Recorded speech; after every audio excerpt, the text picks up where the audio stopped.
Hey guys, good afternoon.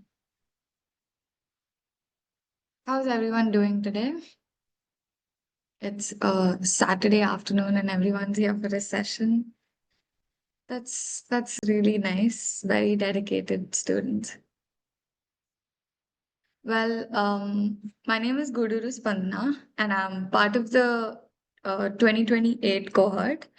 And so today's session is on investment banking. So does anyone wanna like unmute and introduce themselves?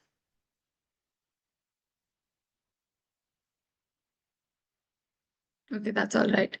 So let's just get started. What is investment banking?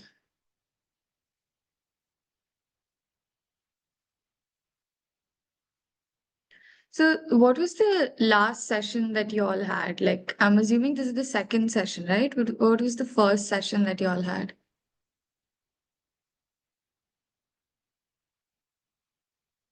Yeah, Atharva.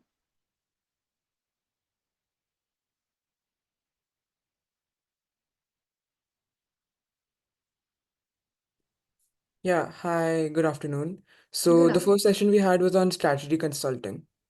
Oh, what was the most interesting thing in that session? Did you all know what strategy consulting was, or was it like a very new thing to you? Personally, for me, it was a newer thing, and actually getting introduced to that entire sector was like pretty exciting. Along with that, the simulation that we did that was on Netflix, that was also pretty nice. What grade are you in? I'm in the eighth grade. Oh, so for you, that must be quite new. Yeah. Yeah.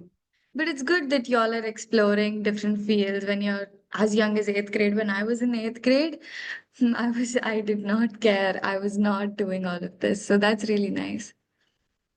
So, what segment of today's session are you most excited about? Do you guys know anything about investment banking? Have you heard of it?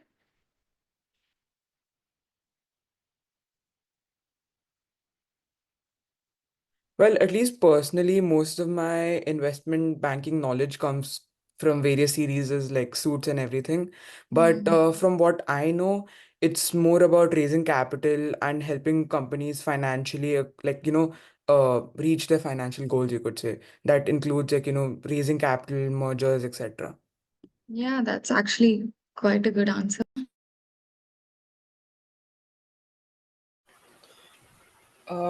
I really didn't know about anything about investment banking before, but the simulation was given to us. So after doing that, I found out more about banking and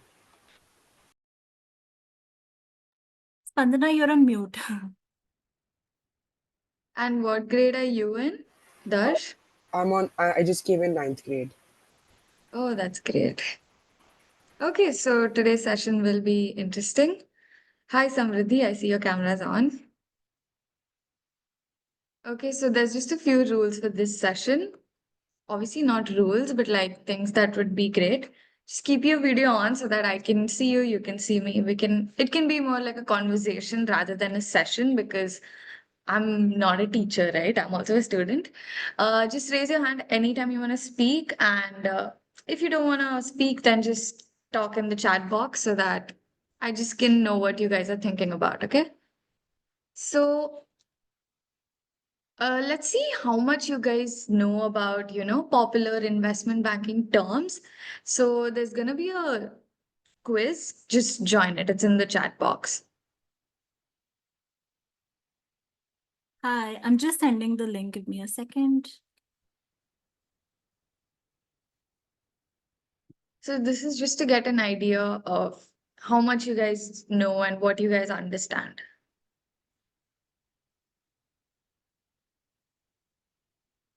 The link is in the chat.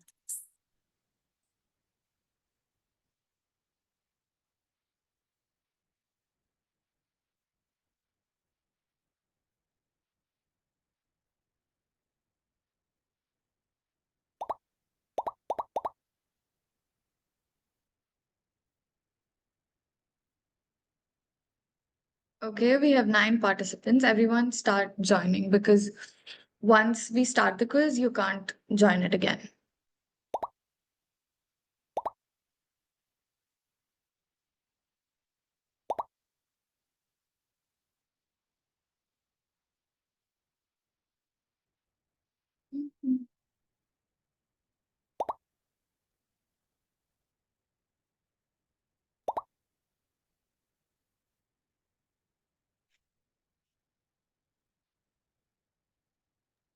I think we're waiting for 2 more people, right? We've hit 16.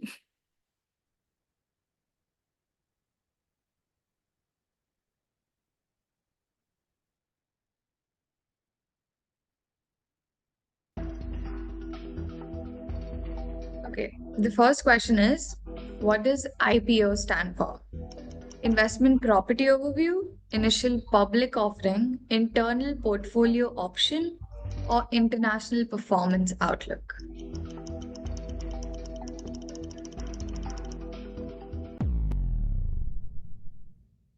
Oh, that's great. We have a leaderboard with Anay on top.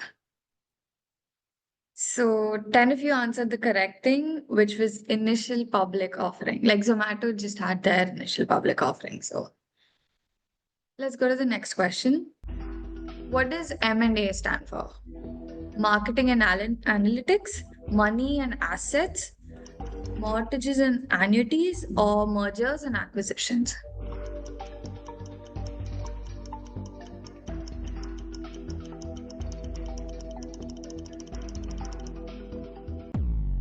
Okay, time's up. Oh, Anna is still on top. Let's go. The correct answer is mergers and acquisitions.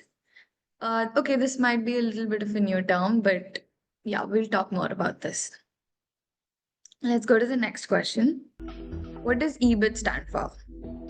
Earnings before interest and taxes, equity before interest and taxes, estimated balances including taxes, or expenses before income and taxes? This is a little confusing. Let's go. Anna is on top again. And the correct answer is earnings before interest and taxes. You guys must have heard of EBITDA, right? This is part of that, EBIT. Anyways, let's go to the next question. What does ROE stand for? Return on equity, rate of earnings, ratio of expenses, or rate of equity?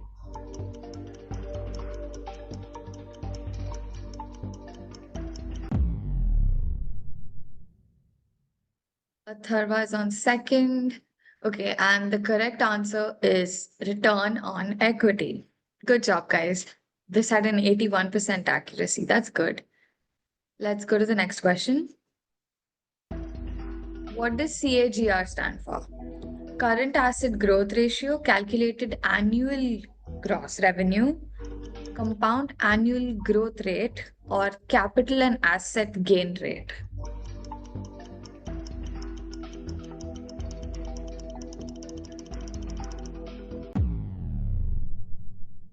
Time's up. Again, this one had 81% accuracy, and the correct answer is compound annual growth rate. Let's go, guys. You guys are doing a great job. All right.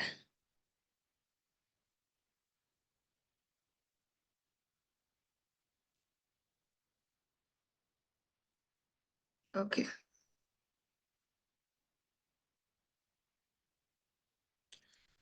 So, investment banking as a career. So now you guys got familiar with a few terms, but what is investment banking? So, investment banker basically helps clients raise capital, issue securities, and facilitate M&A, like how Atharva said, and also navigate complex financial transactions. So, when Elon Musk wanted to buy Twitter, it wasn't as simple as just swiping a card, right? Like he needed different help. He had to find the money. Where is the money going to come from? He had to deal with the Twitter's board of directors. He had to make sure that the deal followed all the rules and regulations and laws and stuff.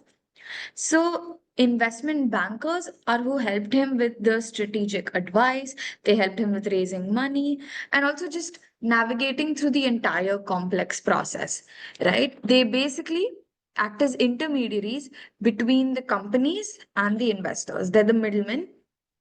And yeah, they just provide more structure and help the companies and also the investors. So what are the educational qualifications that you need if you want to pursue this as a career?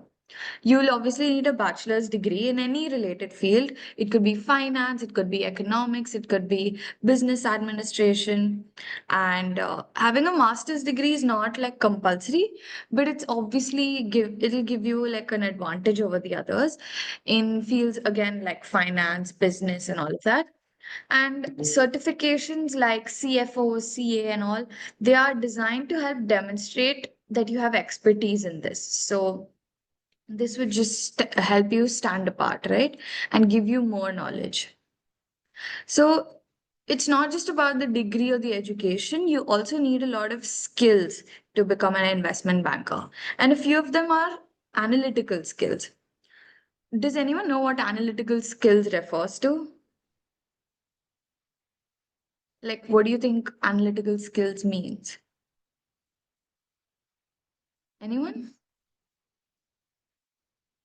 Yes, Atharva. Being able to interpret data to find out problems and look at data in a way that you can, find out possible solutions as well. Exactly. That's basically dealing with data and analyzing data because they will have to analyze complex financial data to make decisions. That's exactly right. Then obviously you need communication skills because this is required in any field that you go to. You need to be able to deal with multiple stakeholders. You're not just dealing with one person. And it's about important big data that could change markets altogether. So you need to be able to communicate clearly what you want to say, how you want to say, to whom you want to say, right? The third is attention to detail because it involves complex financial models. Even if you miss out on one thing, everything could get messed up. So the attention to detail and just paying attention to what is required and what is important, that takes you a long, long way. The fourth is problem solving skills. This comes with again every single job. They often work on very complex financial transactions that require creative problem solving. You need to know how to get out of things, how to get out of situations, and to resolve any issues that may arise. And of course, time management, because they will have a lot of projects to deal with, a lot of deadlines. So just learning how to deal with everything in the given amount of time, that is quite essential. So what does the career trajectory look like for an investment banker? So let's think of it like levels in a game, right? Level one, you're like an investment banking analyst. You're like a newbie adventurer on a money mountain. You carry the team's gear, right? Like with your Excel sheets, your presentations. You have to learn fast. You have to hustle hard because you're just a beginner, right? And what's your reward? You get 18 lakhs per annum. That's not bad for a beginner, right? And then as you go to level two, you become an investment banking associate. So now you're a sidekick with a few skills. You start making a few real decisions and you guide the newbies. You've leveled up a little bit. And your new loot is 30 lakhs per annum. As you keep going forward, you're on level three, which is like a vice president. Boom, you're like a mini boss now. You lead the missions, like client deals, you lead them and you manage a team and you make big calls. Your salary would be around 55 lakhs because now you're in the big leagues. Level four, you progress and you become a director or a senior vice president. So now you're a money knight. You talk directly to clients, you bring in huge deals, and you make strategies. Your earnings would be around 78 lakhs per annum. You're basically like on the Wall Street. And the last level, you're a managing director. You've just reached the money master level. You're the boss of all the bosses, and people look up to you now. And your decisions and your words can like change markets now. So your reward would be like 1 to 2 crores a year. That is like billionaire side quest level. So that's how your career trajectory would look like over the years if you want to go into this field.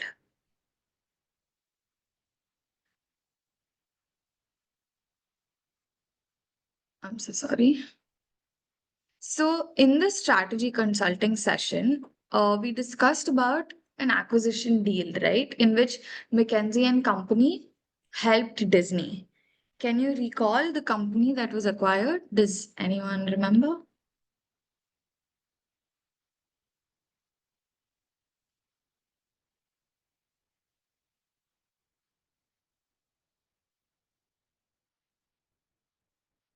Does anyone remember the company, guys? Nobody? Yeah, it is 21st Century. It's 21st Century Fox. So the acquisition of 21st Century Fox, Disney is a global entertainment conglomerate. We know what Disney is. We've grown up with Disney. We've watched Disney shows, the Disney theme parks. And 21st Century Fox is like a multinational mass media corporation, right? It has a lot of assets, a lot of television studios, cable channels, international TV business. So you know how Fortnite randomly throws in Batman, Ariana Grande, Naruto, and all of that? So this deal made Disney the ultimate crossover boss, like in real world. They now control so many characters and so many shows because of this acquisition.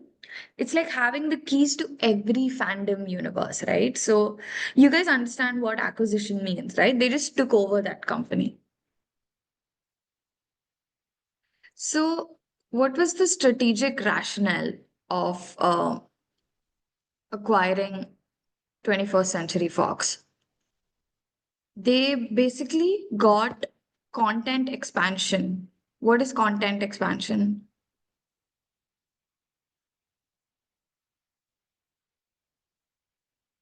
Yes, Darsh.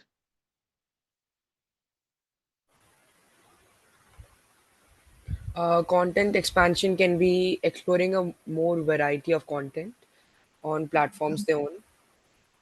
That's true. Yes, Prayan. Like exploring like more varieties of content, increasing the amount of content you have for higher revenue. Yeah, so their content library was enhanced. They now have access to more shows, TVs, whatever.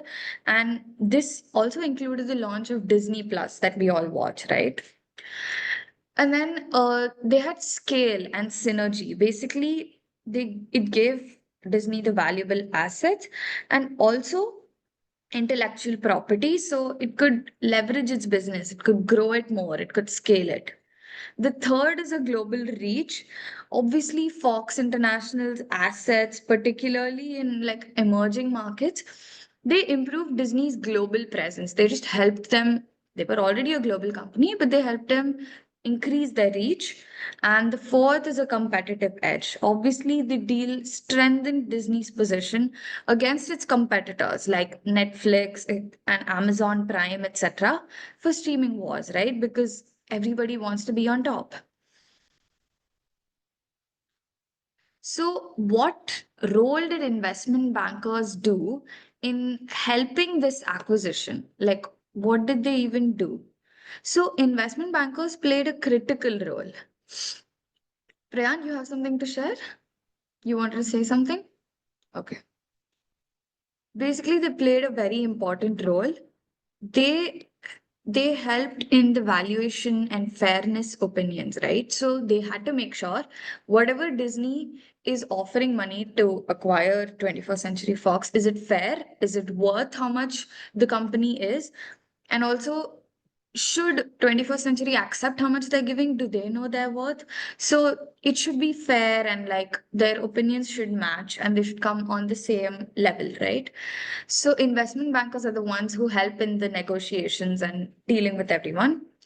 Due diligence, obviously, they need to ensure that everything is done in a correct manner. No, there's no illegal business involved.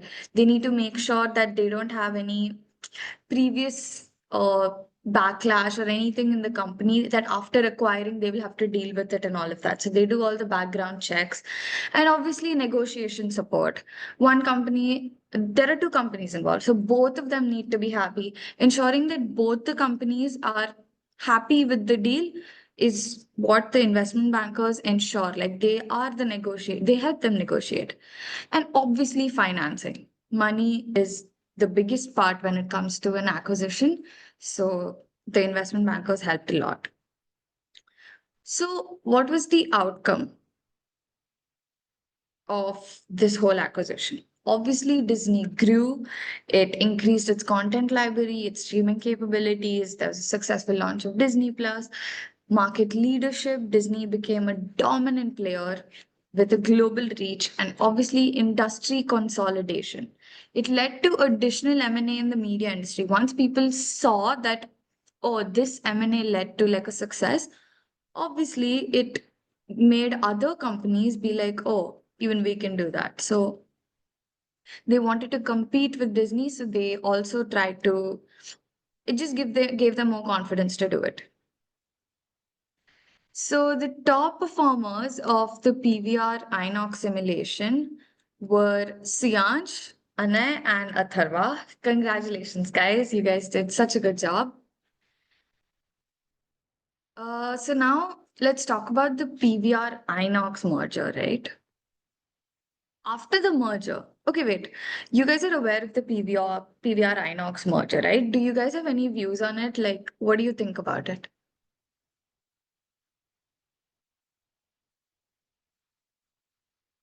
Yes, Atharva. So personally, I live in Guwahati in Assam, Mhm. and it's Mhm. monopolized the market literally because the only cinemas that are here are PVR and Inox. So it's a monopoly in the cinema market, and I think so that applies for most of India as well. Yeah. I mean, other than that, what other cinema do we go to? It's either that or like the local theaters. Yes, Anay? I would like to add on to his point. So Mhm. basically, strategically seeing, um, monopolistic businesses survive more than non-monopolistic ones. And like getting a monopoly in the market is certainly an advantage for Pewer and Inox. Of course, because you don't have to keep competing with your biggest competitor, and that's what Swiggy and Zomato are doing right now. So this merger, after the merger, multiple chain operator reported a net profit of around 166.3 crore in Q2. And after like a compared loss of 82 crore in Q1 of this fiscal year, right? So that's quite a huge change. And the company's revenue in Q2 also jumped 53%, right? From 1,305 crores to 1,999.9 crores. So this obviously was a very beneficial thing, I would say, for both the companies. And this boost in earnings before EBITDA reflects the operational efficiencies and also cost savings, as you said, Anay. Because of the consolidation of operations, all the operations just got better, and the reduction in overhead costs, and also enhanced bargaining power with suppliers and distributors, because the two biggest players, when they come together, they just have more say, right? And also they made a 166.3 crore profit in literally 1 quarter. So that's like a major glow up. It's like someone who used to get 40% in exams is now scoring the class with like topping the class with 95% in just a few months. So let's experience a new simulation on investment banking. Can you guess the company for today's simulation? Yes? Is it Zomato? Yeah, that's correct. So today's simulation is on Zomato. So let's go through this together, all right?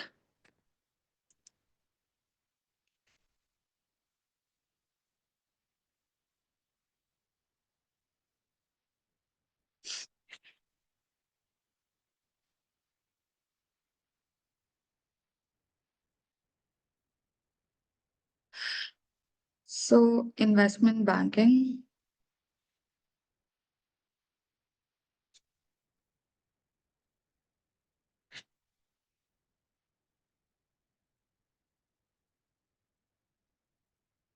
1 second.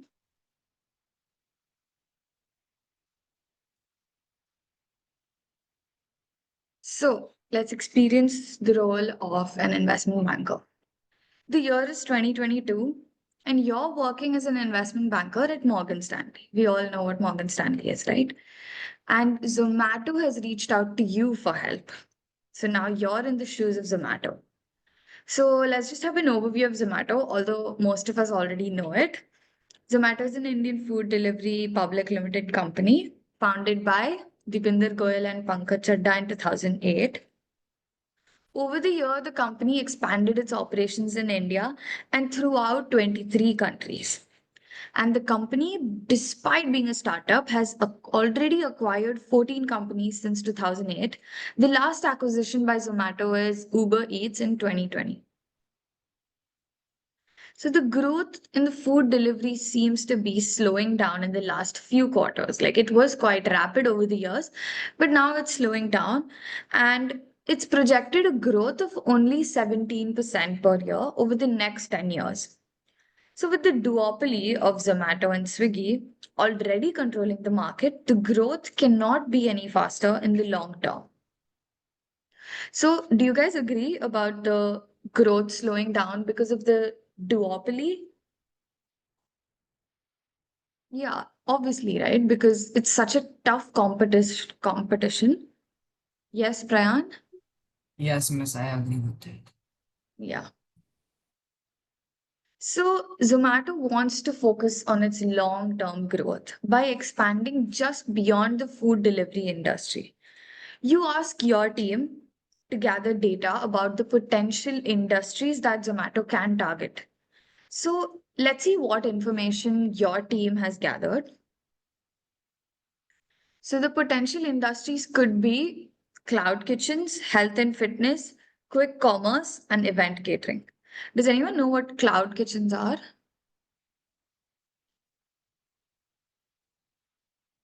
Yes, Atharva? Basically, they're restaurants that only deliver online and don't have they don't facilitate customers to just come into the restaurant and sit down and eat like a normal restaurant, but just deliver online, you could say.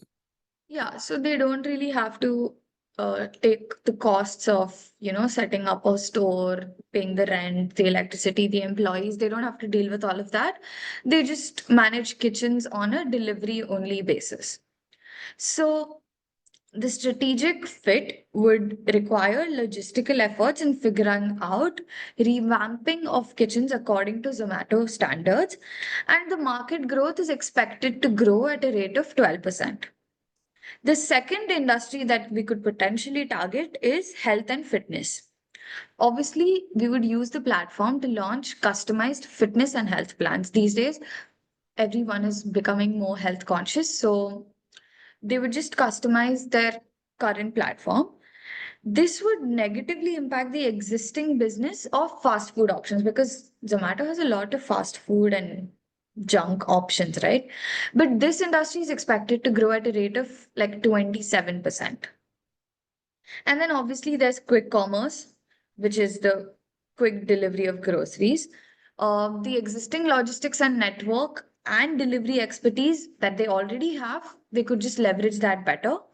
And this industry is expected to grow at 24%. And the last is event catering, which is providing catering services for a lot of events like corporates, meetings, and all of that. And this would require a bit of like hospitality, like setting up of workforce for catering, right? They would have to tap into a little bit different segment. And this industry is expected to grow at a rate of 8%. So, what are your views on this? Like, what should they potentially target?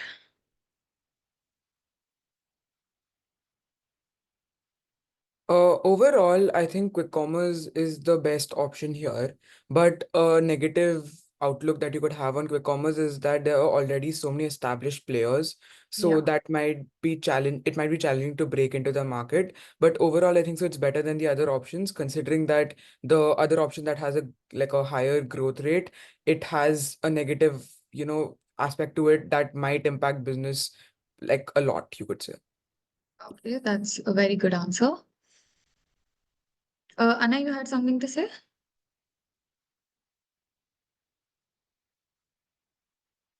Okay. So, considering Zomato wants to tap into an industry which is a strategic fit and also has a high growth rate, which industry would you guys recommend? Just answer in the poll.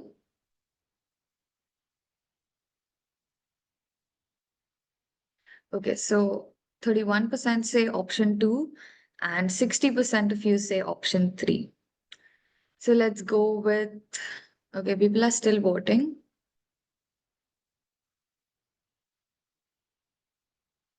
Fine, because option 3 has the majority, let's go with option 3.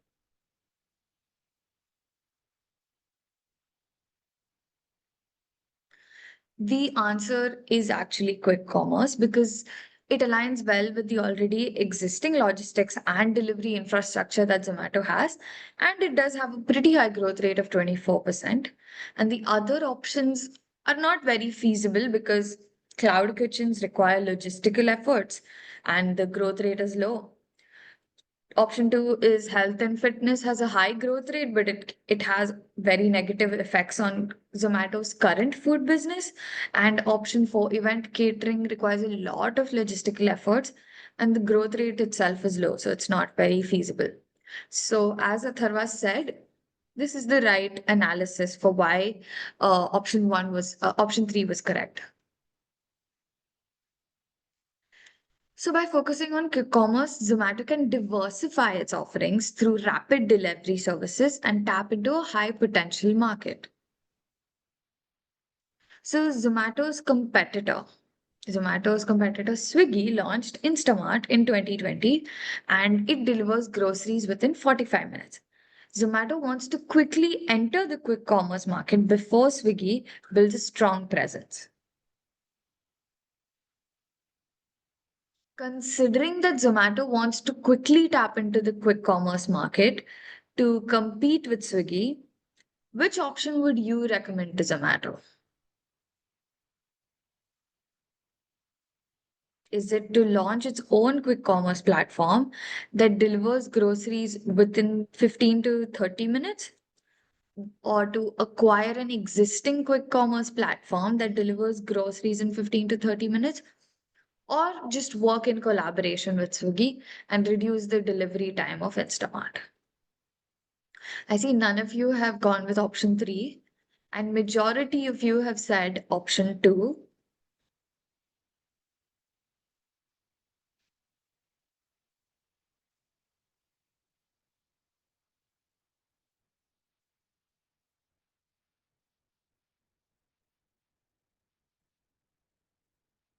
Okay, so most of you are saying option 2, so let's go with option 2.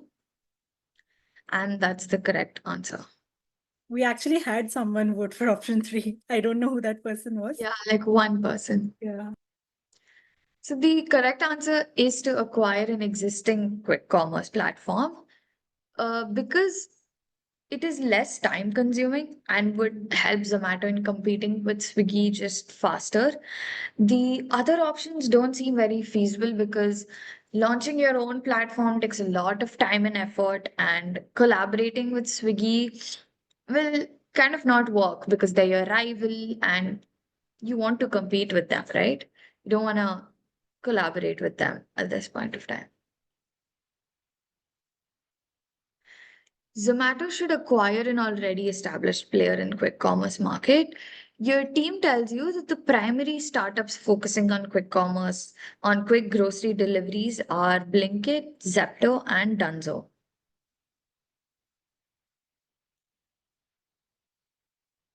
Zomato is looking to acquire a player that can help them decrease the delivery cost, increase the gross order value, and also build a strong market share in quick commerce.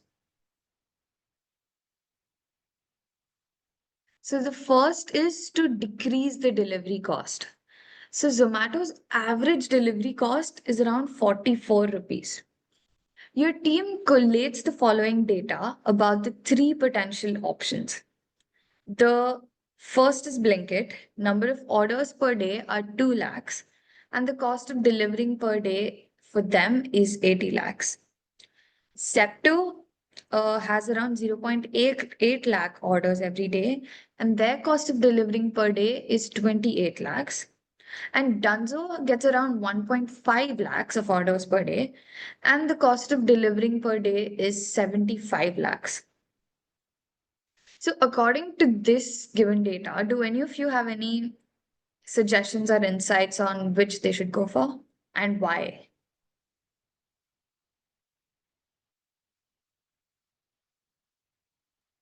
Well, if you just look at delivery cost, obviously Zepto is the best. But considering that they also want to increase market share and order value, I think Blinkit would be the best considering that it's, the best of both worlds. It has a lower delivery cost than Zomato's current delivery cost, but it also has a higher number of orders and therefore market share than when compared with Zepto.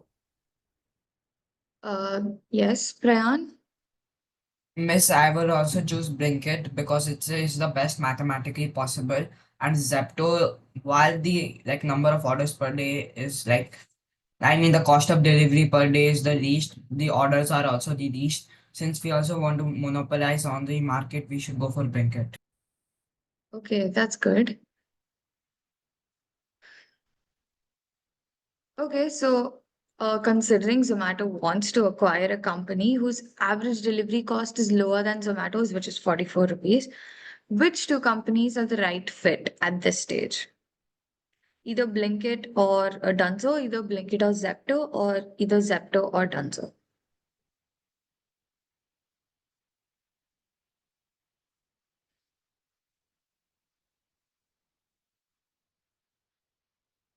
Answer in the poll, guys.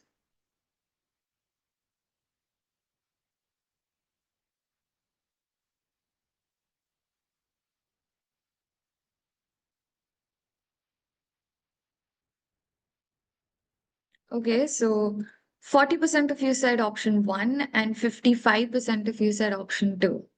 So should we go with option 2? And that is correct.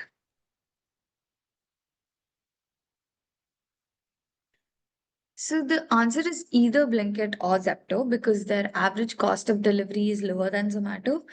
And other options are incorrect because they have Dunzo as part of the answer, and Dunzo's delivery cost is higher than Zomato. So why would we go for that? Both of you's analysis was quite accurate. Good job, guys. Second is to increase the gross order value. The next concern for Zomato is to increase the gross order value. So, how is this calculated? It's calculated by multiplying the average order value by the number of orders. So, your team collates the data about the average order values of the three potential options. Can any of you tell me, can you calculate and tell me what the gross order value is coming for each of them?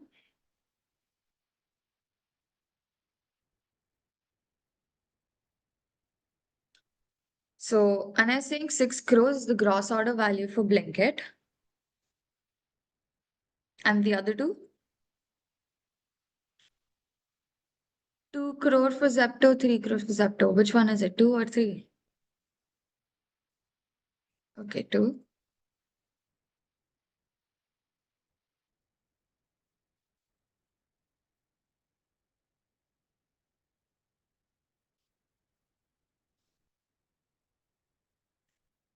And 2.7 something for tons. Okay. The gross order value.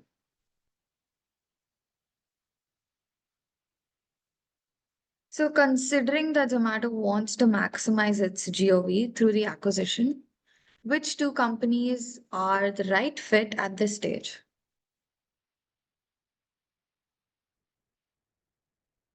So obviously we've done the calculation, so it should be quite obvious.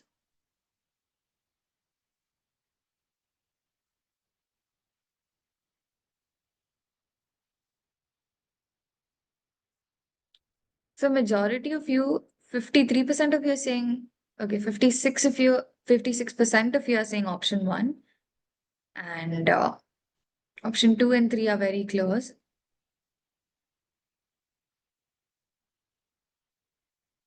Okay, since majority of you are saying option 1, either Blinkit or Dunzo. So, because obviously their GOV is higher, the other options are incorrect because they have Zepto as part of the answer, and Zepto has the lowest gross order value, making it the incorrect choice. Because, as we said, it's 6 for Blinkit and 2.7 for Dunzo, and Zepto only has 2, so that's the lowest. Build a strong market share. The next concern for Zomato is obviously to build a strong market share in the quick commerce industry. Your team has collated some data about the average order values of 3 potential options. So Blinkit has like 39%, Zepto has 18%, Dunzo has 29%, and the others have 14%. Considering that Zomato wants to acquire a company with a huge market share, which two companies are the right fit at this stage?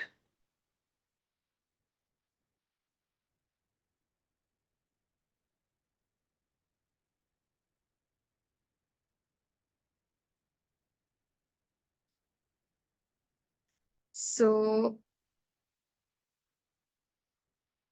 almost everyone said either Blinkit or Dunzo because clearly they have the higher market share percentage, right? So let's go with that option. And that's correct. Because the Blinkit or Dunzo, Blinkit has the largest and Dunzo has the second largest market share. So other options are incorrect because they have Zepto. And Zepto's market share is quite low.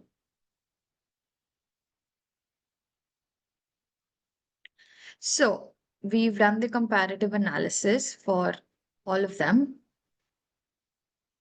And basically decreased the cost of delivery. Blinkit and Zepto have won and Dunzo didn't. Increase the gross order value, Blinkit and Dunzo won, but Zepto didn't. And build a strong market share, Blinkit and Dunzo won and Zepto didn't.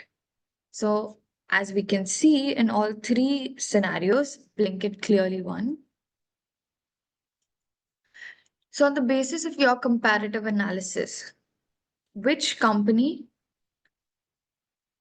would you recommend to Zomato?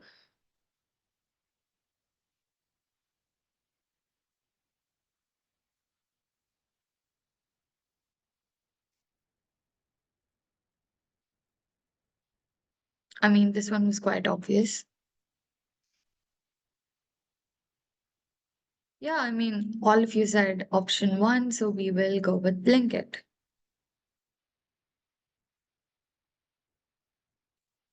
Because high GOV, high market share, low cost of delivery, you all answered the question yourself. So Zepto would not help in increasing the GOV and market share, so that was considered out. And Dunzo would not help in increasing the cost of delivery because it was quite high, so that's not the best option.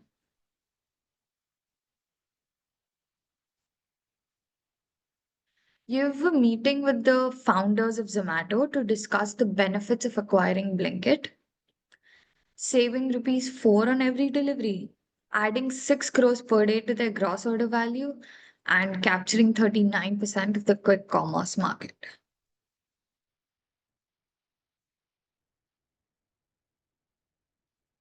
Save rupees 4 on every delivery. What does that even mean? Like, give me some absolute numbers. So Dipinder Goyal doesn't look impressed by the savings of rupees 4 on each order. So you decide to present some absolute numbers in front of him. So the savings in cost of delivery, post acquisition, Zomato will be able to achieve Blinkit's delivery cost efficiency for the same volume of orders. So Blinkit gets 2 lakh orders average orders per day, and the current average cost of delivery is 40 rupees, and Zomato gets 14 lakhs, and their cost of delivery is 44. On the basis of the information in the table, just determine the yearly savings in delivery cost given Zomato will be able to deliver all orders at 40 rupees post acquisition. How much does Zomato save after the acquisition?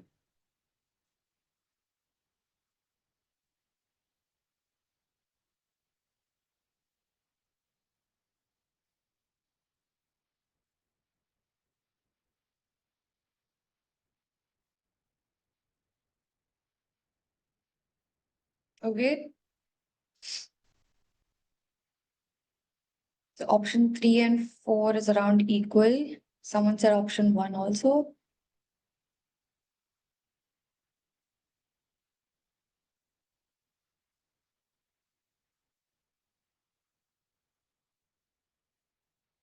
Option 3 and 4 are tied. Option 3 is winning.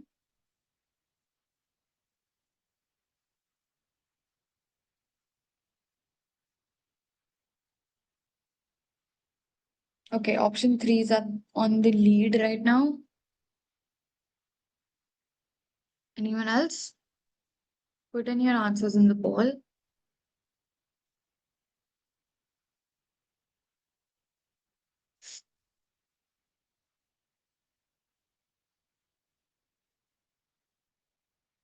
Okay, then. 56% said option 3, so we'll go with option 3. And that is correct. Good job, guys. So the answer is 204.4 crores. Why? Because the savings in cost of delivery per order, the original was 44, now it's 40, so they save 4 rupees. And the total savings per day, Zomato's average orders into savings per order, right? So 14 lakhs is how many orders they have, and into 4, 56 lakhs. So their yearly savings would be 56 lakhs into 365 days, which comes to 204.4 crores. So you present the absolute numbers in front of Dipinder Goyal, and the yearly savings of 204.4 crores convinces him. And congratulations, Zomato has agreed to acquire Blinkit. So Zomato wants to acquire Blinkit for 4,500 crores. Since it doesn't have this much cash in hand, it wants to make the payment by issuing its shares. However, Blinkit wants the entire payment to be made in cash. As an investment banker, you have to help both parties in negotiation. Just bring them on the same so that they both are on the same page and they come to an agreement, right? So, given that Zomato only has 100 crore rupees in cash, which of the following approaches should you follow to negotiate the deal of 4,500 crores? Will you convince Zomato to pay 100% amount in cash? Or will you convince Zomato to pay 10% amount in cash? Will you convince Zomato to pay 1% amount in cash? Or would you convince Blinkit to accept 100% payment in the form of shares? What do you think is the most suitable thing? Who are you going to convince?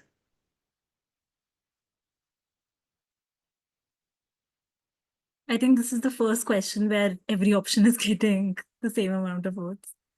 Yeah, I mean, it is a little confusing. Like, who do you please? Who do you not please?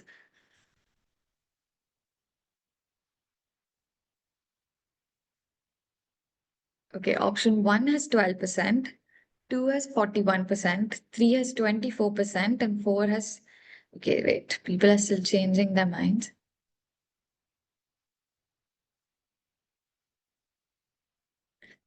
Option 3 and 4 are tied, 2 is on the lead. Anyone else?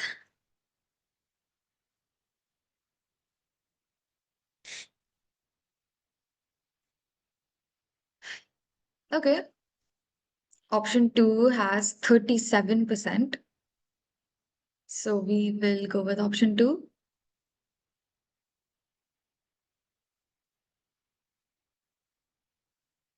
Okay. And that was wrong.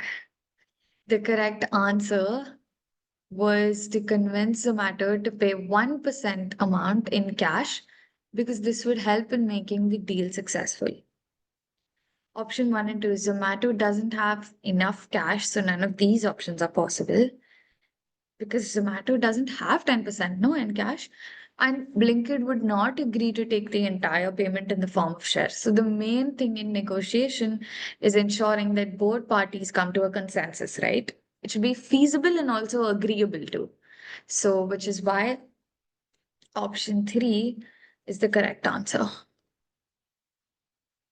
Good try, guys. So, due to your excellent negotiation skills, Zomato has agreed to pay 1% amount in cash. It will be fully acquiring Blinkit for 4,500 crores by making the payment in the form of one, shares to acquire Blinkit Commerce Private Limited, and cash to acquire a hands-on trade private limited, their warehousing and ancillary services business. Okay. Number have been modified a little to simplify the calculation. Obviously, these are not the actual absolute numbers. This is just for the simulation. Out of the total consideration of 4,500 crores, Zomato will be paying 1% in cash in acquiring HOTPL. The remaining payment will be made by issuing shares. What will be the total value of the shares that Zomato will have to issue? You will just have to calculate this.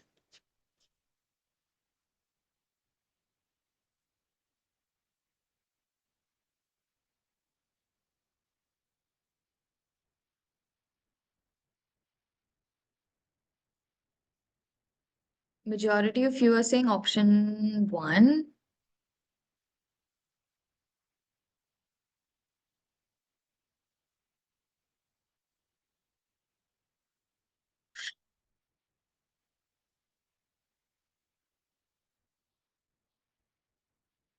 Okay, then 74% of you have said option 1. Should we just go for option 1 then? And that is the correct answer. Good job, guys.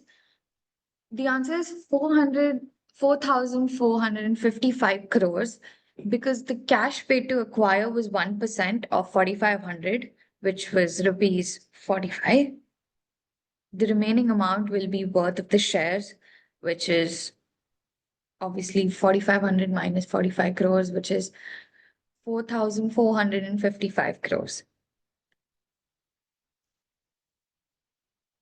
So Zomato will be acquiring BCPL by issuing shares worth 4,455 crores.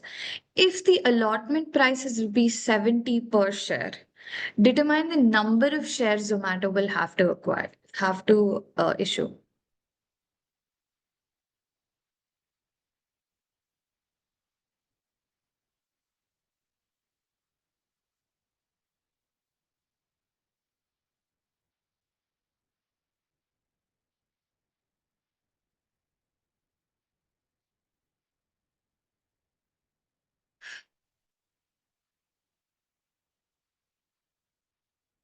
Okay.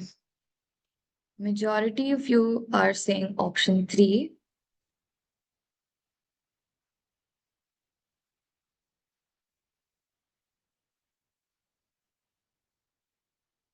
Okay, let's just go with option 3 then. And that's the correct answer. The answer is 63.64 crores because how do you calculate number of shares? You just divide the total amount by the per share price, which is 63.64 crore shares. Congratulations, guys. You've done a great job. The deal is done. Zomato successfully acquired Blinkit in 2022. Let's find out if this deal benefited Zomato or not.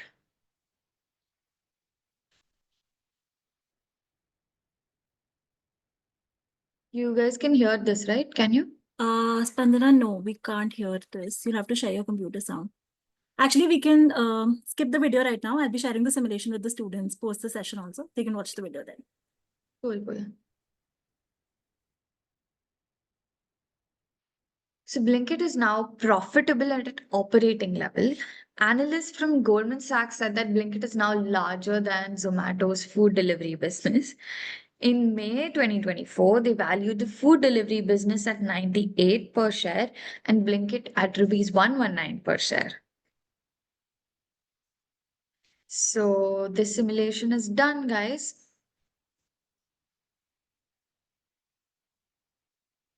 All right.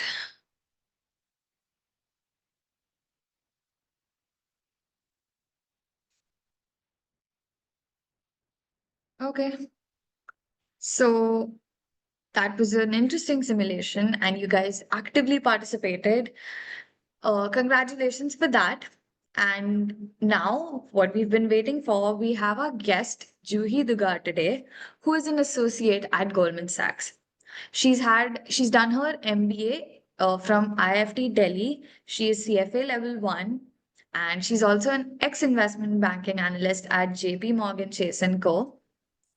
She was an ex-assistant manager at Kotak Securities, and she has 6+ years of experience across investment banking, corporate treasury, financial analysis, deal execution, and also client management. Hi, Juhi. Welcome. How are you doing? Hello, Spandana. Thank you. I'm doing great. What about you? Yes, we're all doing good. So we're excited to learn from you today since you have so much valuable experience. So let's Yes. just get right to it, right? So what does it mean to work as an investment banker? We just went through, like we saw the theory part of it. We saw what they do, how they do it, why they do it. So can you like explain how it is for you, how it was for you, and just explain, like giving us like an example? Sure, Spandana. So I'd like to start by reiterating what investment banking is, because how I have come across through my career as people thinking that if you're working in investment banking, you must be knowing, oh, great stocks that should be invested into. So just talking about the elephant in the room. In what is investment bank? An investment bank is nothing but an intermediary or a middleman that acts between a business and the market. When I say market, it means the financial markets. So it's an intermediary between the businesses and the financial markets. And it provides two broader kind of services to any, HNIs or businesses. One is the advisory services. When you talk about mergers and acquisitions, you must have heard that Goldman Sachs and JPMorgan were the lead book runners. So that is where one role comes into the picture, taking care of mergers, acquisitions, any spin-offs, any restructuring of the corporates. And the other part is, capital enabling financing. So when you say, for example, any company goes for an IPO, that's where the role of an investment bank comes into the picture. The investment bank makes sure that the people who are trying to raise money get the money, or if they are trying to list themselves on IPO. So the entire process from the start of thinking about going for an IPO till the time the shares are subscribed, the investment bank is ready and readily available with the clients. Now, coming to your question, what does it mean to be an investment banker? As I told you, that it's an intermediary. We are in and out talking with businesses, which means that on a regular basis, we are helping companies make big financial decisions, be it raising money, be it acquiring some other business, be it spinning off or selling off their own business, any segment or the entire business, etc. So when you work in the investment bank, imagine like you are the go-to problem solver for the big businesses that you can think of. We have helped companies figure out how to raise money, which form to go for, equity, debt, etc. We have helped people go for an IPO. So you crunch numbers, you make something called a pitch book. What's a pitch book? A pitch book is a PowerPoint presentation that you make when you have to go and do negotiations, etc. So it's basically helping a business taking all the financial decisions that they require. That's how an investment banker lies, or the role lies. That sounds like a lot of responsibility, but also sounds quite fun. Um, so you said you guys crunch a lot of numbers and stuff, right? So, if someone is thinking of pursuing this as a career, but they're not really great with numbers, do you think it's advisable for them to get into this, or this is a sort of field where you need to kind of be good with numbers? See, I would not deny that you don't have to know numbers at all. That's not true. You have to be comfortable with numbers. But that being said, again, it's a myth that people think, oh, only if I had been good at maths, only then can I go and pursue investment. No, you don't have to be a human calculator, please. There are enough tools available. You don't have to be a maths wizard at all. You just have to be comfortable with numbers. It's not super important for you to be, I won't go and ask you, hey, what's 348 times 18? That's not the question that you are asked. But of course, you have to be comfortable with numbers. And more than doing calculations, as you said, it's more about understanding what numbers to use where to make the right decisions. So Absolutely. it's more analytical than. Correct. So when you talk about skill sets that are required, like apart from, being comfortable with numbers, A is analytical, as you correctly mentioned. It's super important to be analytical. B, you have to be a problem breaker. What do you mean? What do I mean by problem breaker? On a day-to-day basis, you face with complex problems. How easily can you break those problems into smaller problem statements and cater to them one by one? How can you spot patterns in every problem? And then after spotting that pattern, how can you weave a beautiful story with the numbers, with the data, with the pattern? And how can you do all of this together is what makes you a good investment banker, apart from just being comfortable with numbers. And mind you, like all of these skills, of course, investment bankers work under great pressures on a day-to-day basis, right? So all of the skills that you acquire by being in the investment banking division is something which you will require in every walk and sphere of your life, be it personal or any other professional walk. So, so as you said, it teaches you a lot of skills. What are a few transferable skills that it has taught you? Like, what are a few of them where it's not just related to investment banking, but are related to all fields or life for that matter? Number one, Spandana, it is absolutely attention to detail. Like you have to be, ATD is what we call it. Like you have to be spot on with ATD. Your attention to detail cannot go here and there because you are working with numbers. One wrong zero put somewhere can make like $1 million or $10 million, right? So Yeah. ATD is something which investment banking has taught me. Number one, the most important skill that anybody has to have when they want to go and get into investment banking. Of course, it's not that you have to be top notch from day one. That's something that you learn on the go as well. Like investment That's bankers. very scary, though. I can't lie. That's very scary. Yeah, it's scary, but at the same time, it's very beneficial. Like if you think about it, when you work with a lot of decks, when you work with a lot of Excels day in and day out, you develop that knack for attention to detail, and then you try and implement that in every walk of your life. So it just becomes easier as and when you spend more time. And in fact, it is much like a skill that I don't think a lot of your corporates can help you teach. Yeah. So that's very important.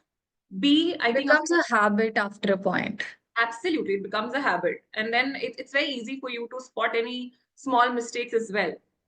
Second most important and a transferable skill that it has taught me is teamwork. So when you're working with any global investment banking, or for that matter, any MNC or a multinational company which has teams spread across the globe, you're working with people who, across different regions. You're working with people in America, in Europe, in Japan. So different time zones, people coming from different cultures. So you learn how to team work with them. You learn the spirit of team working. You learn the spirit of how to network with each individual in a different manner, because all of these people are coming from different cultures and different walks of life, right? So it teaches you how to handle people effectively. That's one more skill. And of course, networking. I mean, not only investment banking for that matter, I think in today's world, whatever job you take up, even if you have a startup of your own, networking is the most important skill that's required, and investment banking forces you to talk to people, different stakeholders. So you naturally build, that those networking skills through the course of your tenure or the through course of your life at investment banking. So these are some of the skills that I think is not only implementable in my professional life, but also in my personal life. These have also helped me in my personal life. Being organized, because when you're working in investment banking, you're working on different deals at the same time. And mind you, these are live deals, okay? So Yeah. it's MNPI as we call it, or you cannot disclose the information anywhere else. Like if you have an email which has a lot of financial data for a company which has probably not gone public, so you're dealing with MNPI, some information that is not supposed to be made public, right? If you hit the send button to incorrect recipients, that's the breach of confidentiality. So what you learn here then is working with data and making sure that it does not go out anywhere else. So working, juggling in between projects and still making sure that you're not, combining the data here to there. Like this is not happening at all. Yeah. So that's also a great skill that investment banking teaches you. And since you said you're working with multiple projects at once, you also need to learn how to manage your time, and that also must be like, Yes, yes, yes. Time management is, again, I mean, it goes unsaid, but yeah, time management is also something that investment banking teaches you a lot. You have to, something called a prioritization, right? A lot of times yeah. we are given 10 tasks, all of them are important and to be done by end of day. But then you have to figure your own way out and prioritize as to what is required first, and then second, and then third. So it also helps you with time management and prioritization, making sure the 80-20 rule is what I call it. Like, it's a 20% effort and 80% smart work. So that's what you also learn when you're working in investment banking. You have to realize the Pareto principle. You have to make sure that, the task that you have at hand, which is what's the task that is of the most utmost importance. So you have to place your importance correctly there. Did you say 80% smart work and 20% hard work? Yeah, you have to apply this to a lot of projects, right? So the 80-20 rule is something that I have been following, and it has helped me in a great way when there were days like I was working on 5 deals, and every banker needs their work at the same time. So how do you deal with that? Because the number of hours that you have in a day is limited. So Yeah. how do you then deal with those situations? So we as students struggle with assignments and exams and internships, while you guys out there are dealing with real big, real life problems. So that's quite interesting. So what does a day in the life of an investment banker look like? Obviously, you've given us a gist of what you do, how you do, but let's dive a little deeper. Like, how exactly do you do that? Yeah, so the best part about being in investment bank is every day is different. So no 2 days are predictable. You can't say if I, worked on an Excel today, I'll be working on an Excel tomorrow. So one day you are probably analyzing the company's finances, building an Excel model. The next you are in meetings, negotiating with clients, presenting to senior management, senior bankers. So no 2 days have been, very similar or same for me all throughout. There's Of no course, room to get bored. yeah, there's no room to get bored because every project is different. Every client, for that matter, is very different. How you deal with those clients, the approach that you use is very different. The nuances of any deal are very different. Uh, and of course, as I told you, you are working, you're not just working on one deal, you're working on multiple deals, which means when you start your day. So when I wake up in the morning, the first thing that you have to do is be updated with the market updates. So investment bank, as I said, has two broader functions that it does. One is advisory, where the M&A, etc., comes into the picture. The other is, raising money or enabling financing for companies. So you have to be up to date with what's going on in the market. What are the rates that are available if you're working in the capital markets of investment banking division? So news is very important. You have to skim through all the newspapers and probably all newsletters that you can, get your hold on. So do Second, you actually read the newspapers? yes, What are you the have top to. ones that you read? So I have been reading the Economics Times for a very long time, and there are a couple of other newsletters that I have subscribed to. I'm a part of a lot of WhatsApp groups as well, smaller WhatsApp groups. So those newsletters help me a lot. Like while I'm on the go, I'll just open up one newsletter, read what's going on. So being up to date with what's going on, not only the financial market, but also the political market, because the political Yeah. market, the financial market, all of these are interlinked, right? So you have to be top notch with your news. You cannot be up, you can't say I don't know about what has happened in the world last night. That's not, you don't have any room for that. That's number one, of course, that every one of us do in the morning. Second, apart from Excel and PowerPoints, we have a third most favorite app, which is called Outlook, Microsoft Outlook, where all the emails bombard. So we don't use Gmail, we use Outlook.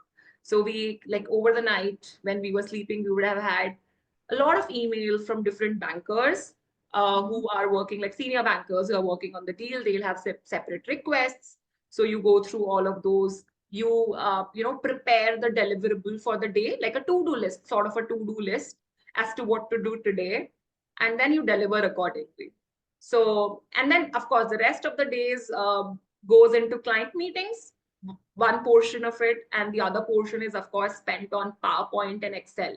Again, one more myth which I would want to bust here is people think that it's only Excel that the investment bankers work on, but we really work a lot on PowerPoint presentations as well. And that's where your creativity, like when you talk about finance, a lot of people have this notion, oh, these are boring jobs. It's not at all. It's about creativity, how creative you can be. Like I can give you 10 different numbers, but how can you present those 10 different numbers in a way that people would be interested into, looking at? I can't just come to you and tell you these are the 10 numbers, just make a decision out of it. No. So you have to weave a story and also present the story in a creative manner so that people are hooked listening to you. So we spend the rest of the days on, the rest of our days on Excel and PowerPoint majorly. So you said you deal with PowerPoint as well, right?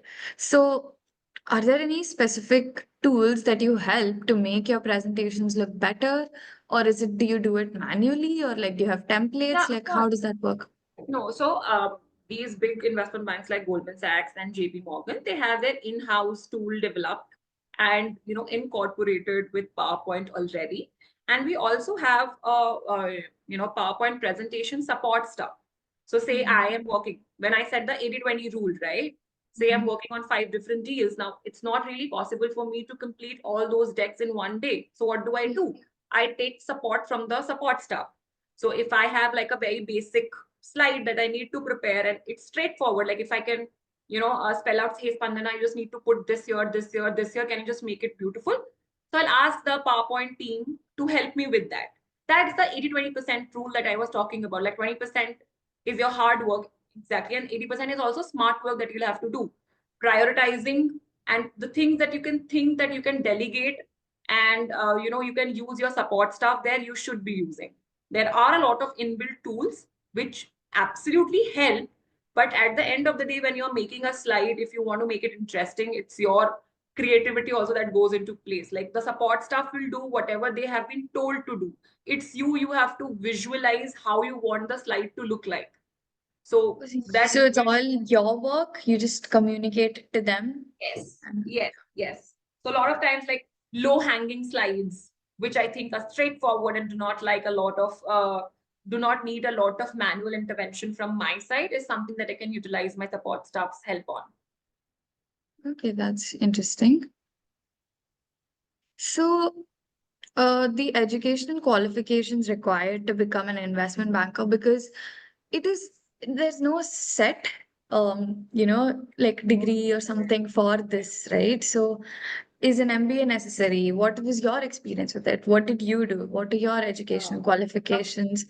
How does it look like for your peers? Just give us an idea. Yeah. So Swandana, when I was starting out, of course, I had none of my family members, all of my family members are into business. Investment banking is not something that anybody has done or had I even heard about it, to be very honest. It's something that I learned when I was probably in my undergraduation. And then when I did my MBA, I got a chance to intern at investment bank and, get a gist of how things work. So before that, I also had a notion that you can get into investment banking only if you have a master's degree, probably in finance or a solid top-notch MBA from a very fancy college. That's what my perception was. But then JPMorgan happened. I interned there. I went there and I saw the pool of people there. There were people who had a CA, who were CAs. There were people who had just completed their undergraduation in economics or finance. There were engineers who were working with us. And then, of course, there were MBAs. So I would not say MBA is the only path towards investment banking. If you have a knack, if you really want to get into investment banking and you can show that you have a knack for finance, a decent background in finance, maybe an undergrad in business and finance or finance and economics, these also help to get you where you want to achieve. And you did your undergrad in what? I did my undergrad in economics, but I did not join an investment bank post that. I did my MBA and I got an internship with JPMorgan. That's when I started working at investment banking. That's nice. So, how do you think this role will evolve in the future? Like, what does the career trajectory look like?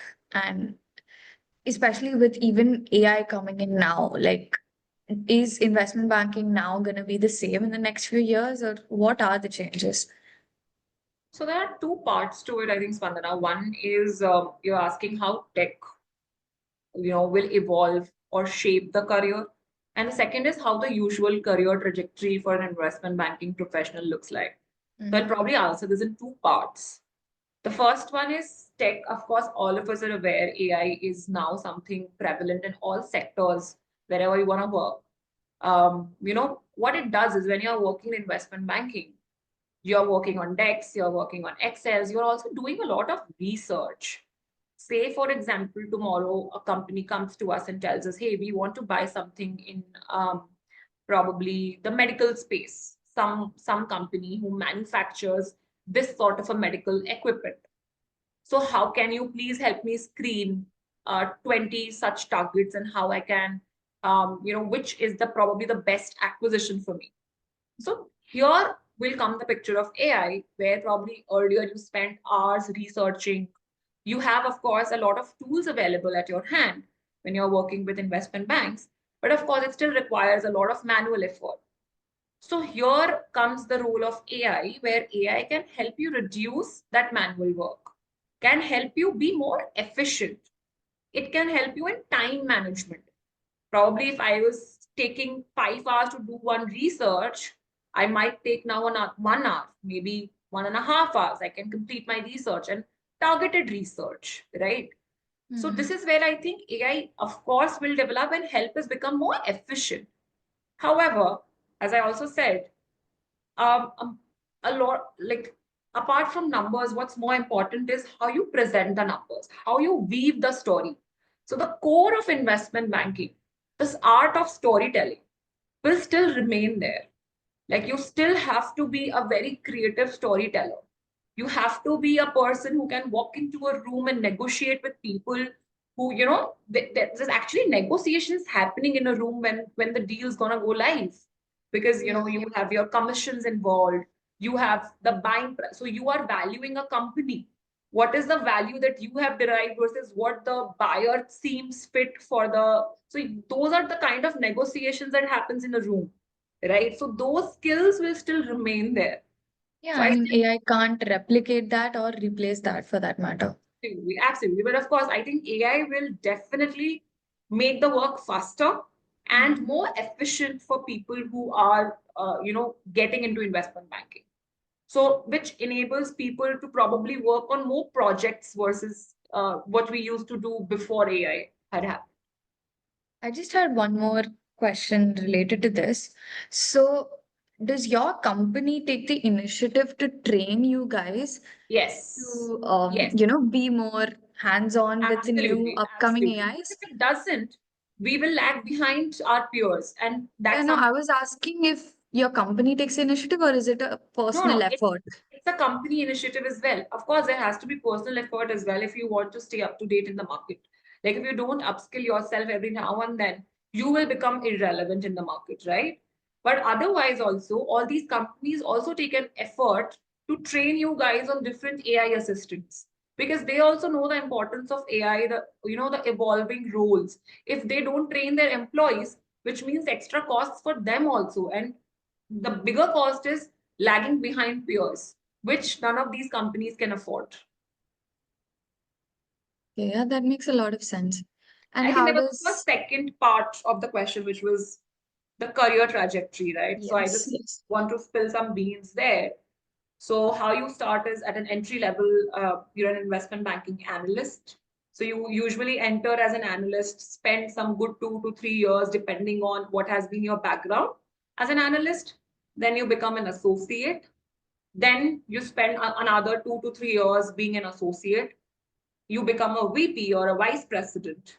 And if you happen to stick around, you might also become the managing director or MD, as we call it. So that's the career trajectory.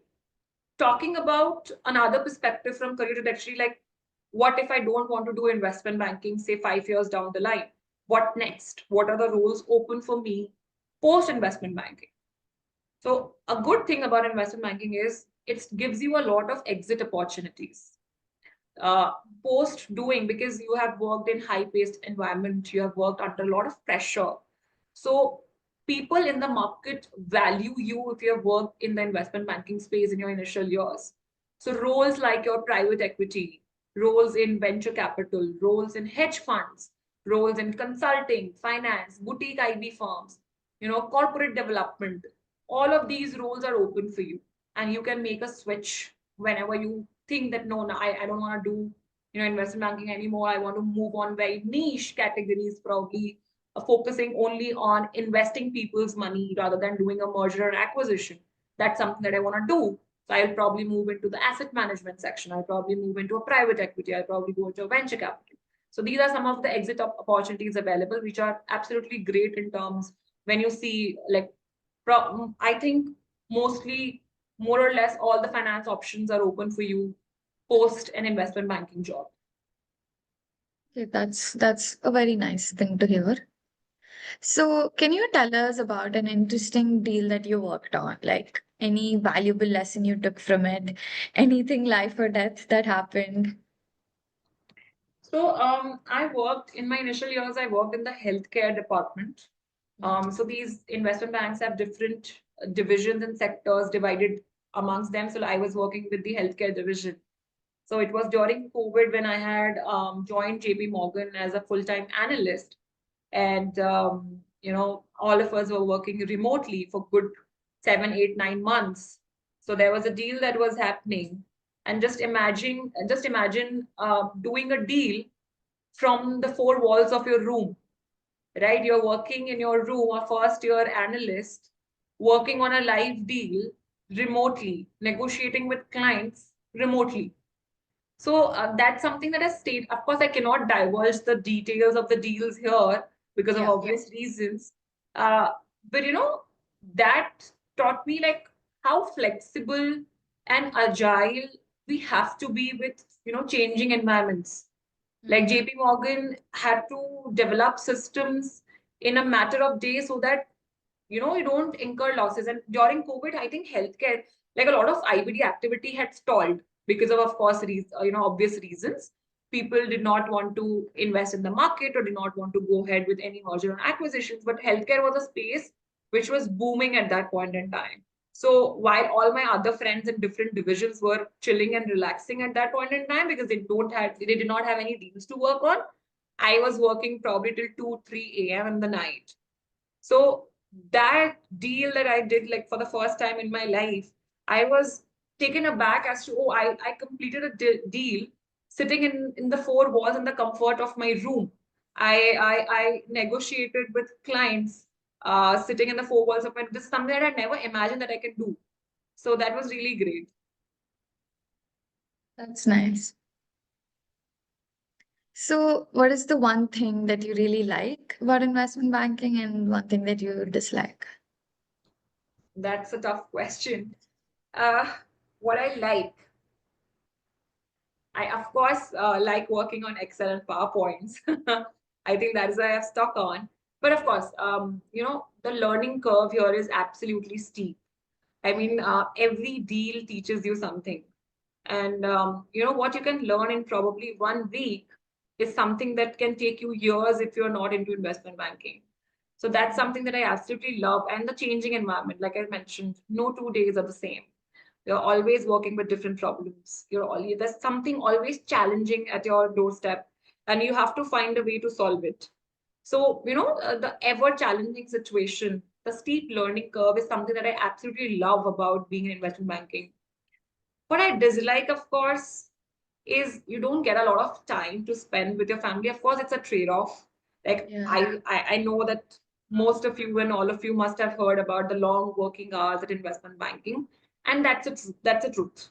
There are days when it's chilled out period. We don't have a lot of work to do, but there are days when you have to do like all-nighters and work all-nighters. But to break the ice, we work hard, but investment bankers also party harder. Like we party a lot. So that's one thing I dislike when I have to make a choice of, can I go home for 7 days and chill with my parents? But no, I have this deal to work on, so I probably can't take those leaves right now. So that's something that I dislike. But I think, you know, the learning curve is so steep that all of this takes a backseat. And of course, the team here is great. So you work hard, but you party harder. So that's also something that I absolutely love about investment banking. And I'm also assuming the pay is great. So, Yeah, it's a trade-off, right, between time and money. yeah, that's very nice. So, is there any myth about investment banking that you would like to bust for our participants? I think I have already done so. One Yeah, is, of you. course, people think that you have to be absolutely spot on with maths. That's not true. You don't have to be a walking live human calculator to be in the investment banking division. There are tools out there to help you out. So you of course have to be comfortable with numbers, but not somebody who has on their fingertips all the numbers. That's not required, honestly. Another myth, I think I already again busted it, that we work hard. People only see that side of us, like, these guys are working a lot, these guys are working over the weekends, these guys are working here, then, now, New Year's, etc. But we also party a lot. So, we work, but we also enjoy a lot. When we are working, probably when we are pulling all-nighters, the entire team will come together, have coffee together, we order snacks together. So it's a lot of fun also working together. People say that when you're suffering together, the bond that you develop is great.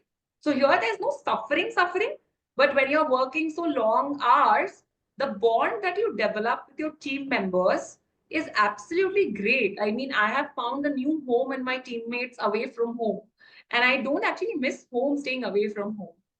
So that's something that it's a myth, and people, two things, like we work hard, absolutely, but we also party harder. And second thing, you don't have to be a maths wizard. You can be okay with numbers and still make a great career in investment banking. So, do you guys work in office every day, or after COVID has that changed? Like, do you work from home a lot more? Flexibility Or... has, of course, taken a shape everywhere. But I think all of you must have heard the likes of David Solomon and Jamie Dimon saying that they really like people working in office. Of course, it's a lot more efficient also when you go to office because you're in that environment, right? Like how Yeah. it is for college. When you come to your college, attending classes in classroom versus on a Zoom is different, right? It's the same thing. But of course, the flexibility has begun after COVID. people have started becoming more flexible regarding work from home. But work from office is something like you cannot take or you cannot be working from home all the whole month until unless there's an emergency, right? And I also prefer like going to office and working because A, it's a lot faster, and B, as I said, like I have a great bond with my teammates. So I would of course want to meet them on an everyday basis. That's nice. Do any of you guys have any questions? Juhi would be really happy to answer. Just raise your hands or put them in the chat box. Anything works.